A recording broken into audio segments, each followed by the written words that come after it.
এখন আমরা চোখ রাখবো ভোজেরহাটের দিকে। সেখানে 5 সদস্যের কেন্দ্রীয় ফ্যাক্ট ফাইন্ডিং টিম গেলে কিন্তু সেখানে পুলিশ তাদেরকে আটকে দিয়েছে। আমরা সেই চিত্র সরাসরি দেখতে পাচ্ছি ট্রাইব টিভিতে।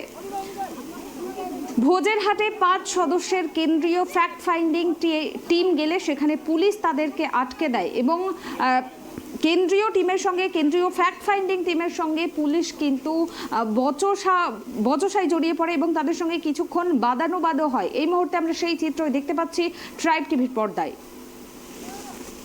সামনে সামনে সামনে সামনে সামনে সামনে সামনে সামনে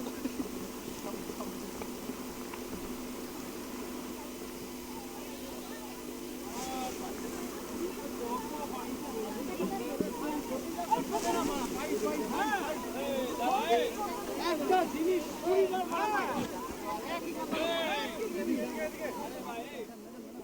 একটু সাইড করুন না।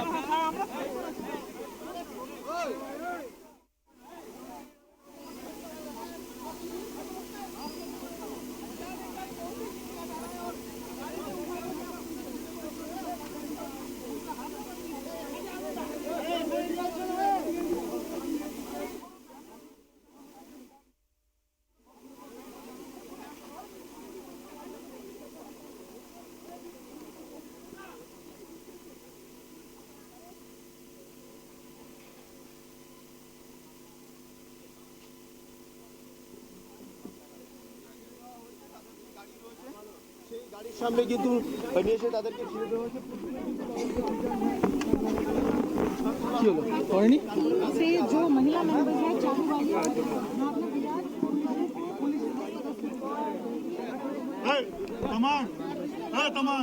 और ये फैक्ट फाइंडिंग की ও ঠিক আছে সত্যি ঢুকলো কতবার এরা বাইকটা করবে কি মানে খেলা বানিয়ে দিয়েছে বাইকটা।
वही राजगद्दी पर बैठे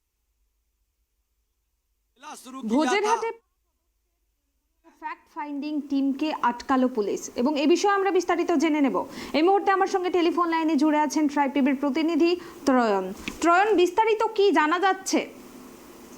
দেখো, তুমি জানো যে এই 5 সদস্যের প্রতিনিধি দল যে ফ্যাক্ট ফাইন্ডিং কমিটি, তারা আজকে সকালে যখন বেরোতে যায় সেই সময় কিন্তু তাদেরকে পুলিশের তরফ থেকে বলা হয় যে তারা সন্দেশখালী যেতে পারবেন না এবং কলকাতার একটি বেসরকারি হোটেলে তারা বেশ কিছুক্ষণ ছিল। তারপরে তারা আবার ফের বেরোয় এবং এখনো পর্যন্ত যেটা খবর যে ভোজেরহাট, সেই ভোজেরহাট বেরোনোর পরেই কিন্তু এই 5 সদস্যের যে ফ্যাক্ট ফাইন্ডিং কমিটি তাদেরকে বাধা দেয় পুলিশ এবং তাদেরকে সেখানে সন্দেশখালীতে কোনো মতেই তাদেরকে যেতে দেওয়া সম্ভব নয়, এমনটাই কিন্তু বলেন। তুমি জানো যে সেই দলে প্রাক্তন বিচারপতি রয়েছে, প্রাক্তন আইপিএস রয়েছেন এবং পুলিশের সঙ্গে বেশ কিছুক্ষণ তাদের এই মুহূর্তে বাকযুদ্ধ হয় এবং তারপরে এখনো পর্যন্ত যেটা খবর পাওয়া যাচ্ছে যে রাস্তার উপরেই কিন্তু বসে পড়েন প্রাক্তন বিচারপতি এবং স্বাভাবিকভাবেই এই ঘটনাকে কেন্দ্র করে ভোজেরহাট ওই চত্বর এই মুহূর্তে কিন্তু সরগরম এবং ফ্যাক্ট ফাইন্ডিং কমিটির তরফ থেকে যে সদস্যরা রয়েছেন তারা কিন্তু সন্দেশখালীতে যাওয়ার ক্ষেত্রে বদ্ধপরিকর এবং সেই জায়গা থেকে কিন্তু তাদের তরফ থেকে পুলিশকে বোঝানোর চেষ্টা হচ্ছে এবং পুলিশের তরফ থেকে যেটা বলা হচ্ছে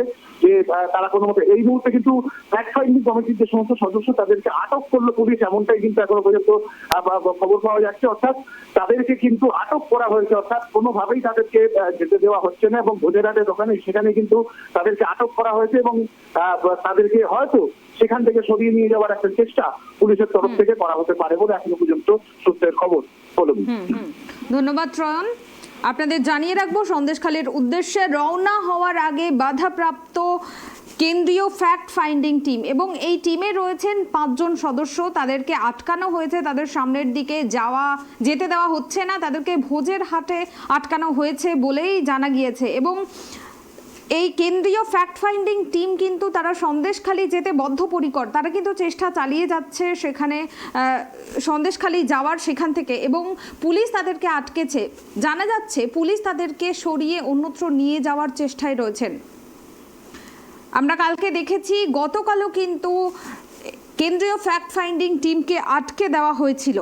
আপনাদের জানিয়ে রাখবো এই ফ্যাক্ট ফাইন্ডিং টিমে রয়েছেন justice Narasimha Reddy, IPS officer Rajpal Singh, রয়েছেন এনএইচআরসির যুগ্ম রেজিস্ট্রার ওপি ব্যাস, সিনিয়র জার্নালিস্ট সঞ্জীব নায়ক, এনসিপিসিআর কনসালটেন্ট ভাবনা বাজাজ।